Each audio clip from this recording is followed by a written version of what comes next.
ఎస్ఎండిసి ప్రేక్షకులకు నమస్కారం. నేటి వార్తలకు స్వాగతం. బాధిత మహిళలు, పిల్లలకు అండగా భరోసా సెంటర్ సేవలు అందిస్తుందని జిల్లా deputy commissioner of police Eggadi Bhaskar పేర్కొన్నారు. మంగళవారం నస్పూర్ సిసిసిలోని భరోసా సెంటర్ను ఆయన సందర్శించారు. ఈ సందర్భంగా ఆయన మాట్లాడుతూ లైంగిక దాడికి గురైన మహిళలు, బాలికలకు అండగా భరోసా సిబ్బంది పనిచేయడం జరుగుతుందన్నారు.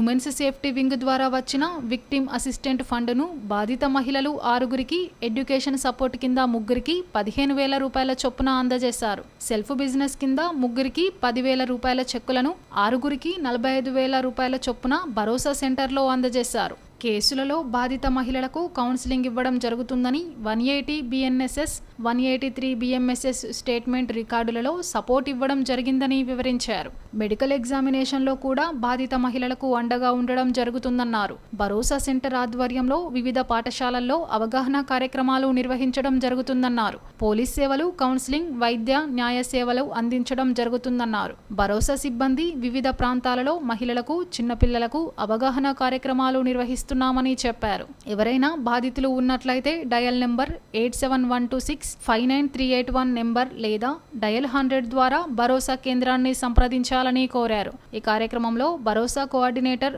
విజయ, సిబ్బంది తదితరులు పాల్గొన్నారు. భరోసా సెంటర్లో బాధిత మహిళలకు విక్టిమ్ అసిస్టెంట్ ఫండ్ కింద 6గురిని గుర్తించి 45,000 రూపాయల చెక్కులు పంపిణీ చేయడం జరిగింది. తెలంగాణ రాష్ట్ర ప్రభుత్వము, తెలంగాణ పోలీస్ డిపార్ట్మెంటు మహిళల రక్షణ కోసము తెలంగాణ ఉమెన్ సేఫ్టీ వింగ్ అని పెట్టడము, జిల్లాల్లో భరోసా centres, Sakhi centres and sheetings ఏర్పాటు చేసి మహిళల యొక్క హక్కుల రక్షణ, వాళ్ళపైన ఏదైనా అఘాయిత్యం లాంటివి జరిగితే వాళ్ళ యొక్క హక్కులను పరిరక్షిస్తూ సున్నితమైన అంశాలు కాబట్టి వాళ్ళకు ప్రత్యేకమైన సహాయము, చర్యలు తీసుకోవడం కోసము ప్రత్యేకమైన భరోసా సెంటర్ లాంటి సఖీ సెంటరు, షీటింగ్స్ ఏర్పాటు చేయడం జరిగింది. దానిలో భాగంగా బాధిత మహిళలకు ఈరోజు 6గురికి విక్టిమ్ అసిస్టెంట్ ఫండ్ కింద 45,000 ఇచ్చినాము. ముఖ్యంగా మహిళలకు విజ్ఞప్తి, మీకు ఎలాంటి ఇబ్బందులున్నా, గృహహింస లాంటి ఇష్యూస్ ఉన్నా, గృహంలో జరుగుతున్న లైంగిక ఇబ్బందులున్నా, వేరే ఇతర ఇబ్బందులున్నా సఖీ సెంటర్కి రావచ్చు, భరోసా సెంటర్ను కూడా అప్రోచ్ కావచ్చు. అండ్ పిల్లలకు కూడా పర్టికులర్లీ పోక్సో యాక్ట్ కింద పాఠశాలలో చదివే వాళ్ళు, కళాశాలలో ఉన్నవాళ్ళు, బయట పని ప్రదేశాల్లో చేసే వాళ్ళకు లైంగిక వేధింపులు కానివ్వండి, ఇతరత్ర ఎలాంటి ఇబ్బందులు ఉన్నారని పోలీస్ డిపార్ట్మెంట్కి వచ్చినట్లయితే మీ యొక్క పేరు బయటికి రాకుండా భరోసా సెంటర్ ద్వారా, సఖీ సెంటర్ ద్వారా, షీటింగ్స్ ద్వారా మీకు సేవలు అందించబడతాయి. Thank you. రామకృష్ణాపూర్ ఏ జోన్లోని వెంకటేశ్వర ఆలయంలోని అలివేలుమంగ సమేత వెంకటేశ్వరుడిని కొత్తగూడెం CMO కిరణ్ రాజ్ దంపతులు దర్శించుకున్నారు. ఆలయ పూజారులు, కమిటీ సభ్యులు దంపతులకు ఘనంగా స్వాగతం పలికి సత్కరించారు. నూతనంగా బాధ్యతలు చేపట్టి మొదటిసారిగా పట్టణానికి విచ్చేసిన సందర్భంగా ఏడుకొండలవాడిని దర్శించుకోవడం ఆనందంగా ఉందన్నారు. సోమవారం సాయంత్రం మందమరి ఏరియాలోని రామకృష్ణాపూర్ సింగరేణి ఏరియా ఆసుపత్రిని సందర్శించిన ఆయన తనిఖీ చేశారు. ఆసుపత్రిలో ఉన్నటువంటి వైద్యుల కొరతను సూపరింటెండెంట్ డాక్టర్ ప్రసన్న కుమార్ని అడిగి తెలుసుకున్నారు. చికిత్స పొందుతున్న రోగులను పరామర్శించి అందిస్తున్న సౌకర్యాలను తెలుసుకున్నారు. కార్మికులకు అత్యవసర వైద్య సేవలు, మందులు నిత్యం అందుబాటులో ఉండే విధంగా చర్యలు తీసుకోవాలని సూపరింటెండెంట్కి సూచించారు. అనంతరం వైద్యులు, సిబ్బంది డాక్టర్ కిరణ్ రాజ్ను సన్మానించారు. అలాగే INTUC, CITU నాయకులు CMOను సన్మానించి ఆసుపత్రిలో అన్ని విభాగాల్లో వైద్యులను నియమించాలని, ఆసుపత్రిలో నెలకొన్న సమస్యలను వెంటనే పరిష్కరించాలని వినతి పత్రం అందజేశారు.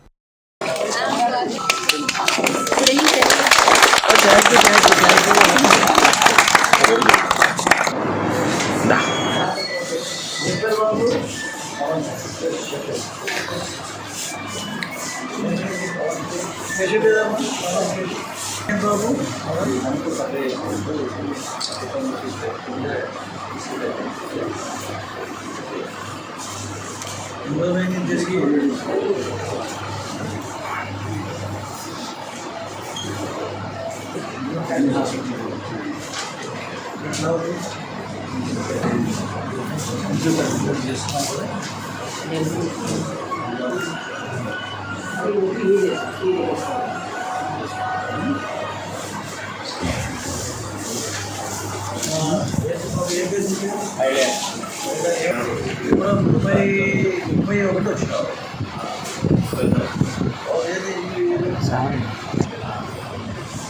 తీసుకుంటాను వాళ్ళకి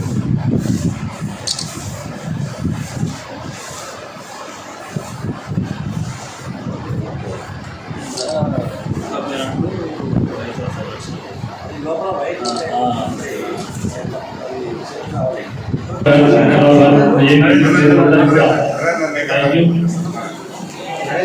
నెక్స్ట్ సిఐటి వాళ్ళను సన్మానం చేస్తారు. యూనియన్ అయిపోయినాక హాస్పిటల్ స్టాప్ పెట్టు మీకు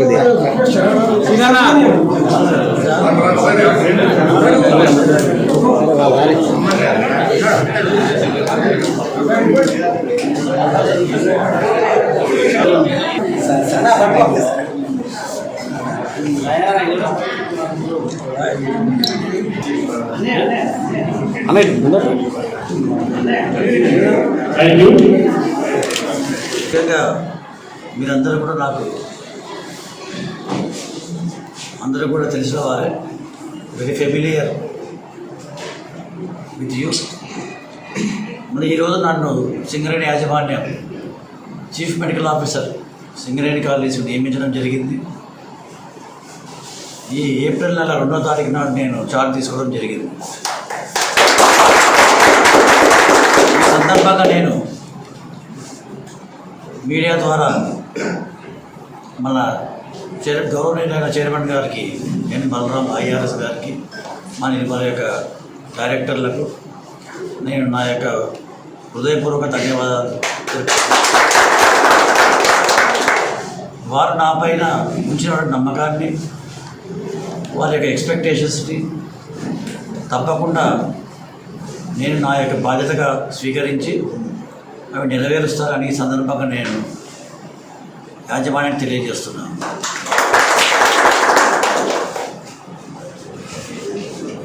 ఇది ఈ మధ్య మనం చూసాము, మన యొక్క సోషల్ మీడియాలో కానీ, మన యొక్క ఫేస్బుక్లలో కానీ మన సింగరేణి యొక్క మెడికల్ డిపార్ట్మెంట్ పైన చాలా కొన్ని అవాస్తవమైన కొన్ని అలిగేషన్స్ రావడం కూడా జరిగింది. ఖచ్చితంగా దీనిపైన మేము గట్టి నిఘా ఏర్పాటు చేసి అటువంటి జరగకుండా చూసే బాధ్యత నాది.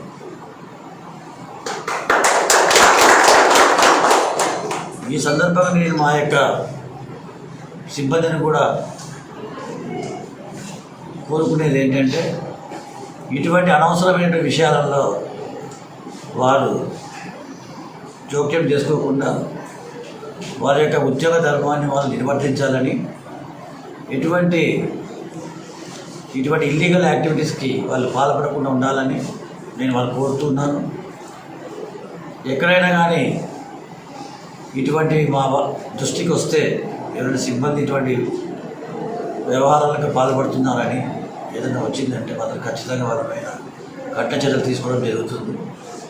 దీనిపైన గట్టి vigilance and security and state government కూడా మేము విజిలెన్స్ పెట్టాము. కాబట్టి ప్రతి ఒక్కరు కూడా వారి ఉద్యోగ ధర్మాన్ని ఒక డిసిప్లైన్డ్, ఒక క్రమశిక్షణ కలిగి నిర్వర్తించి మన యొక్క సింగరేణి ఏరియా హాస్పిటల్స్లో అయితేనేమి, డిస్పెన్సరీస్లో అయితేనేమి మెరుగైన వైద్యాన్ని అందించవలసిన అవసరం మనకు ఎంతైనా ఉంది. ఆ విషయమై నేను ఇప్పుడు ఈరోజు ఈ యొక్క మన యొక్క 7 ఏరియా హాస్పిటల్స్ మరియు డిస్పెన్సరీస్లో ఈ యొక్క పర్యటనను మొదలుపెట్టాను. ఇప్పుడు బెల్లంపల్లి రీజియన్, రామగుండం రీజియన్లో ఉన్నటువంటి ఏరియా హాస్పిటల్స్, డిస్పెన్సరీస్ నేను ఇన్స్పెక్ట్ చేయడం జరిగింది. ఇచ్చోడ మండల కేంద్రంలోని పోలీస్ స్టేషన్లో జిల్లా SP Akhil Mahajan press meet నిర్వహించారు. జిల్లాలో గంజాయి సాగు, రవాణా వాడకంపై ప్రత్యేక నిఘా పెట్టినట్లు వెల్లడించారు. ఇచ్చోడ మండలం చిన్నసల్యాద గ్రామంలో జొన్న పంటలో అంతర్ పంటగా సాగు చేస్తున్న 18 లక్షల విలువ చేసే 180 గంజాయి మొక్కలను పట్టుకున్నట్లు ఎస్పీ తెలిపారు. గంజాయి సాగు చేస్తున్న 4 రైతులపై కేసు నమోదు చేసినట్లు వెల్లడించారు. సాగు చేస్తున్న రైతులను విచారించి రవాణా చేస్తున్న స్మగ్లర్లు, వినియోగిస్తున్న వారిని సైతం పట్టుకున్నామని వెల్లడించారు. జొన్న ఫామ్లో ఆ గాంజా పెట్టుకున్నారు. 4 ఫార్మర్స్ వాళ్ళపై కేసు కూడా రిజిస్టర్ చేయడం జరిగింది. వాళ్ళ పేరు చాకటి సోనేరావు, దుర్వా లవకుష్, అరక జంగుబాబు అండ్ దుర్వా అరుణ్. వీళ్ళ నలుగురు వీళ్ళ సొంత ల్యాండ్లు 6 పట్ట కూడా దానిలో వీళ్ళు ఇది గాంజా వీళ్ళు పత్తి చేనులో అండ్ జున్న చేనులో పెట్టుకోవడం జరిగింది. దాదాపు 8 ఫీట్స్ ప్లాంట్స్ ఉన్నాయి దీంట్లో. టోటల్ 181 పెద్ద పెద్ద గాంజా ప్లాంట్స్ మనం తీసేయడం జరిగింది. దాని విలువ 18 lakhs ఉన్నాయి. వీళ్ళంటే రెగ్యులర్గా కన్ఫెషన్లో కూడా రెగ్యులర్ ఇంతకుముందు కూడా 2-3 సార్లు ఇట్లా చేసి బయట వాళ్ళకి అమ్మడం జరిగింది, ఒప్పుకుంటున్నారు. ఇప్పుడు ఇది వీళ్ళపైన కేసు చేసిన వల్ల మనం 6 పట్ట కూడా సీజ్ చేసాం, పాస్బుక్స్ సీజ్ చేసాం. అది కలెక్టర్కి ఇప్పుడు రాస్తాము దట్ వీళ్ళకి గవర్నమెంట్ నుండి ఏమేమి రైతులు లేకపోతే ఏమైనా ఫ్రీ ఎలక్ట్రిసిటీ ఏమేమి ఫీల్డ్కి అగ్రికల్చర్ ఫీల్డ్కి ఏమేమి బెనిఫిట్స్ వస్తుంది అది కలెక్టర్కి కూడా రాస్తాం. సో దట్ ఆ గాంజా ఎవరైనా పండిస్తున్నారు వాళ్ళపైన కూడా కొంచెం భయం ఉంటుంది అండ్ వాళ్ళకు కూడా ఇది బంద్ చేస్తారు. ఎందుకంటే గాంజా పండించాలి, ఇది పండకపోతే బయట దొరకడం కష్టమవుతుంది. సో మన ఏమేంటి అంటే మన ఆదిలాబాద్ జిల్లా లేకపోతే తెలంగాణకి కొంచెం డ్రగ్ ఫ్రీ చేయాలి. మన ఆనరబుల్ సీఎం సార్ కూడా దీనిపైన చాలా స్ట్రిక్ట్ ఉన్నారు దట్ గాంజా ఫ్రీ మనం డ్రగ్ ఫ్రీ తెలంగాణ క్రియేట్ చేయాలి. ఇంకా ఇది కాకుండా కూడా ఆదిలాబాద్లో కూడా కొంతమంది ఉన్నారు వాళ్ళు పండిస్తున్నారు, అది కూడా ఇన్ఫర్మేషన్ మనం గ్యాదర్ చేపిస్తున్నాము. మీ అందరితో అదే మనవి దట్ మీరు ఇది అన్నీ ఏమైనా పరిస్థితి ఇట్లా పండించుకోవడం ఏమైనా నడుస్తున్నాయి మీరు ఇది బంద్ చేయండి. ఎందుకంటే మన నిఘా ఉంటుంది, మళ్ళీ రేట్స్ మనం కంటిన్యూస్గా పెడతాం. మీ అనవసరంగా ఇది గవర్నమెంట్ నుండి వచ్చిన అన్ని బెనిఫిట్స్ కూడా ఆగిపోతుంది దానివల్ల. సో దయచేసి మీరు ఏమైనా వేరే పని చేయండి, మంచి పని చేయండి. ఏమైనా మీకు హెల్ప్ కూడా కావాలంటే మనం త్వరగా మన జిల్లాలో ఒక జాబ్ మేళా కూడా ఏర్పాటు చేస్తాం. సో మీరు అక్కడ వచ్చి కూడా ఆ మంచి పని కూడా మీరు ఆ డైరెక్షన్కి కూడా పోవచ్చు, ఆ స్పోర్ట్స్ మీరు ఆడుకోవచ్చు. బట్ ఇట్లయినా ఇల్లీగల్ పని చేయకండి. ఆల్రెడీ మనం ఉత్తునూరులో అందరు పెద్ద మనిషితో మీటింగ్ జరిగినప్పుడు కూడా ఈ పాయింట్ వాళ్ళకి చెప్పడం జరిగింది. పెద్ద మనిషి ఈ ఎక్కడైనా ఇది ఆదిలాబాద్లో గ్రోయింగ్ ఏరియాస్ ఉన్నారు, ప్రొడ్యూసింగ్ ఏరియాస్ ఉన్నాయి, అక్కడ ఇది మనం మొత్తం బంద్ చేయాలి. ఇది కాకుండా మనం కన్జ్యూమర్స్ పైన కూడా లేకపోతే పెడ్లర్స్ ఉంటారు, స్మగ్లర్స్ ఉన్నారు, ట్రాన్స్పోర్టర్స్ ఉన్నారు, వాళ్ళ పైన కూడా మనం గట్టిగా పోతున్నాము. ఇప్పుడు వీళ్ళకి ఇప్పటి వరకు ఎవరెవరికి వీళ్ళ అమ్మారు ఆ డీటెయిల్స్ కూడా వెరిఫై చేపిస్తాము. వాళ్ళ ఎవరెవరికి ఇప్పుడు ఇది ఎవరెవరికి అమ్ముతారు అది కూడా వెరిఫై చేయించి వాళ్ళకు కూడా కేసెస్లో ఇన్వాల్వ్ చేస్తాం. రెగ్యులర్గా మన జిల్లాలో గాంజా పైన మనం ఆదిలాబాద్ టౌన్ ఉండొచ్చు లేకపోతే ఉత్తునూరు ఉండొచ్చు, ఆ గాంజా పైన చాలా స్ట్రిక్ట్గా మనం పోతున్నాము. గాంజా కూడా చెప్పాలి అంటే మనం I think 15 days back ASP ఆధ్వర్యంలో ఉత్తునూరులో దాదాపు 4 కేసెస్ అయినాయి. 5 kg ఒక కేసులో, 1.5 kg ఒక కేసులో, 2 kg ఒక కేసులో గాంజా పట్టుకోవడం జరిగింది. సో మీ అందరి ప్రెస్ మిత్రులు కూడా ఏమైనా మీకు ఇన్ఫర్మేషన్ ఉంటే ఇది చూసిన వాళ్ళు జనాలు కూడా ఏమైనా ఇన్ఫర్మేషన్ ఉంటే గాంజా గురించి మనకి ఇన్ఫర్మేషన్ షేర్ చేయండి. ఈ ఇన్ఫర్మేషన్ కూడా మనం సీక్రెట్గా పెడతాం. దానికోసం కూడా ఏఎస్పీ నెంబర్కి లేకపోతే నా నెంబర్కి లేకపోతే మెసేజ్ యువర్ ఎస్పీ యొక్క మనం నెంబర్ ఏర్పాటు చేసినాం. దానికి కూడా ఇన్ఫర్మేషన్ పెడితే మనం మీ ఇన్ఫర్మేషన్ కూడా గోపిగా పెడతాం. సో దట్ ఆ టీజీ న్యాబ్ లాగా మన జిల్లాలో కూడా ADBD NAB Adilabad narcotic anti bureau ఒక ఏర్పాటు చేసి దీనిపైన ఫోకస్ చేస్తాం. Thank you. నిర్మల్ జిల్లా కేంద్రంలో నిర్వహించిన జిల్లా కాంగ్రెస్ పార్టీ కార్యవర్గ సమావేశంలో రసాభాస చోటు చేసుకుంది. ఈ సమావేశంలో ఎస్సీ నాయకులను వేదికపైకి ఆహ్వానించలేదని ఎస్సీ నాయకుడు ముడుసు సత్యనారాయణ నాయకులను నిలదీశారు. దీంతో వేదికపై ఎస్సీ నాయకులు ఉన్నారని రాద్ధాంతం చేయవద్దని సత్యనారాయణపై రాష్ట్ర నాయకులు ఆగ్రహం వ్యక్తం చేశారు. ఏదైనా ఉంటే నాయకత్వానికి చెప్పుకోవాలి, కానీ ఇలా సమావేశంలో బహిర్గతం చేసుకోవద్దని హితవు పలికారు. మీడియా ముందు పార్టీని అప్రతిష్టపాలు చేసే ప్రయత్నం చేయవద్దని సూచించారు. ఈ సమావేశంలో రాష్ట్ర పరిశీలకులు చంద్రశేఖర్ గౌడ్, అవేజ్తో పాటు మాజీ కేంద్ర మంత్రి వేణుగోపాలాచారి, మాజీ మంత్రి అల్లోల ఇంద్రకరణ్ రెడ్డి, మాజీ ఎమ్మెల్యేలు విఠల్ రెడ్డి, రేఖా నాయక్, నారాయణరావు పటేల్, డీసీసీ అధ్యక్షుడు శ్రీహరిరావు, ఆయా గ్రామాల ఇన్ఛార్జీలు ఉన్నారు. ఈ సంఘటనతో సమావేశంలో ఒక్కసారిగా గందరగోళం నెలకొంది.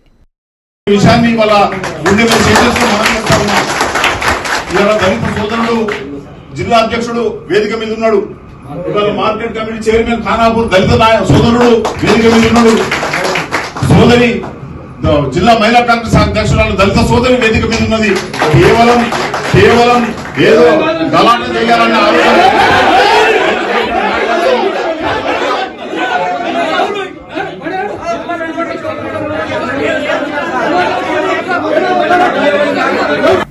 చెన్నూరు మండలం మండలంలోని ఎర్రగుంటపల్లి గ్రామస్తులు ఇందిరమ్మ ఇళ్ల లిస్టులు మార్చేశారని చెన్నూరు ఎంపీడీఓ కార్యాలయం ఎదుట నిరసన తెలిపారు.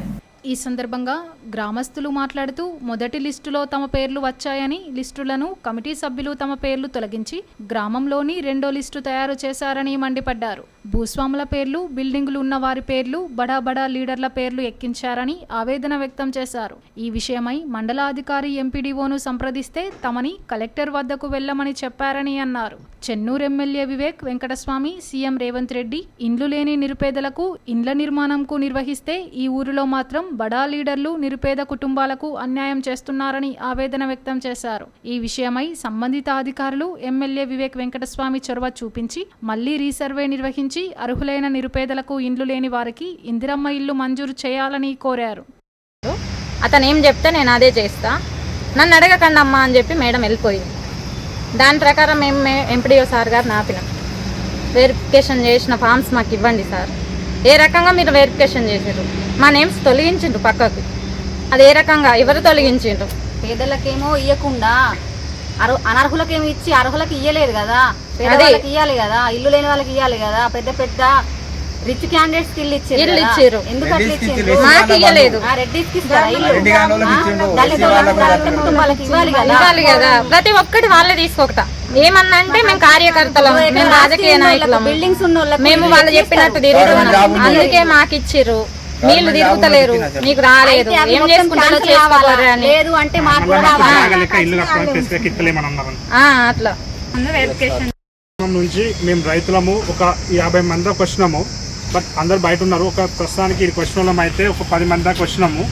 ఏమంటున్నారు అంటే మా విలేజ్లో ఇల్లు వచ్చినాయి, పొద్దున్న ఇందిరమ్మ ఇల్లు అని చెప్పేసి ఇల్లు ఇచ్చిండు రేవంత్ రెడ్డి గారు. ఇల్లు ఇస్తే ఇల్లు రేవంత్ రెడ్డి గారు ఎవరికి ఇవ్వమన్నారంటే రైతులకి, పేద రైతులకి, భూమి జాగా లేని వాళ్ళకి ఇల్లు ఇవ్వమంటే మా విలేజ్లో కమిటీ మెంబర్స్ అని వివేక్ సార్ గారు మన పేదలకు ఇల్లు ఇవ్వమని చెప్తే వివేక్ గారు ఏం చేశారంటే మా ఎర్రగుంటపల్లి గ్రామంలో ఆయన అంతున ఉన్న వాళ్ళకి మాత్రమే ఇల్లు వాళ్ళ కార్యకర్తలకి ఆయనతో తిరిగే వాళ్ళకి మాత్రమే ఇల్లు ఇచ్చి, పేదవాళ్ళకి రేపు ఇల్లు కూలిపోద్ది, వాళ్ళకి భూమి జాగా లేదు అన్న వాళ్ళకి ఇల్లు ఇవ్వకుండా చేసేసి అలా అరువులకేమో ఇవ్వకుండా ఉన్న వాళ్ళకేమో ఇల్లు ఇచ్చుకుంటా ఉంటే పేదవాళ్ళు ఆడ పోవాలి, ఉన్న వాళ్ళేమో బిల్డింగ్లు ఎక్కాలి. ఇది ఎంతవరకు కరెక్ట్ సార్? ఇది ఒక్కటి మేము మాట్లాడేది ఎక్కడి దాకా వెళ్ళాలి అంటే రేవంత్ రెడ్డి సార్ దాకా వెళ్తుంది అని చెప్పేసి మా యొక్క మనవితో మేము ఇప్పుడు మీడియా ముందుకు రావాల్సి. కొమురంభి ఆసిఫాబాద్ జిల్లా కేంద్రంలో ఉదయం 5 గంటల నుండి వడ్డీ, ఫైనాన్స్, చిట్టి వ్యాపారస్తుల ఇండ్లలో ఎస్పీ ఆదేశాల మేరకు ఏఎస్పీ చిత్తరంజన్ ఆధ్వర్యంలో పోలీసులు దాడులు నిర్వహించి పలువురి వద్ద ప్రామిసరీ బాండ్, ఇతర పత్రాలు స్వాధీనం చేసుకున్నారు.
నేటి ఎస్ఎండిసి న్యూస్ ఇంతటితో సమాప్తం. తిరిగి ప్రసారమయ్యే ఎస్ఎండిసి న్యూస్లో మళ్ళీ కలుద్దాం. అంతవరకు సెలవు. నమస్కారం.